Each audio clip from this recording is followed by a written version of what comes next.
Mes chers consoeurs, mes chers confrères, vous le savez, la loi climat et résilience oblige les propriétaires bailleurs à la réalisation de travaux de rénovation pour poursuivre la mise en location des appartements classés F et G et dès le 1er janvier 2025.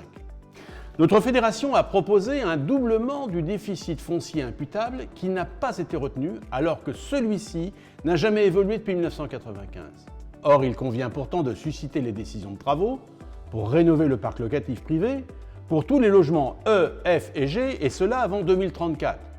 Je propose donc la création d'un nouveau mécanisme appelé « Rénovons aujourd'hui, défiscalisons demain ». Cette mesure permettrait aux propriétaires d'être exonérés de tout impôt sur le revenu locatif à compter de leur départ à la retraite, dès lors qu'ils procèdent aux travaux de rénovation qui leur incombent. Cette disposition solutionnerait 4 problématiques. Premièrement, permettre de stabiliser le parc locatif et éviter une évaporation de l'offre. Deuxièmement, créer une dynamique de rénovation de nombreux logements vacants sur notre territoire, contraints par une exigence de travaux.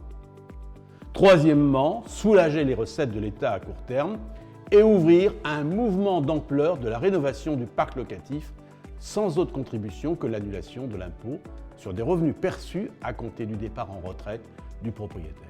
Enfin, quatrièmement, contribuer à accorder un complément de retraite à de nombreux Français en perte constante de pouvoir d'achat. Rénovons aujourd'hui, défiscalisons demain, une mesure que je m'engage à soutenir dans les 100 premiers jours de mon mandat.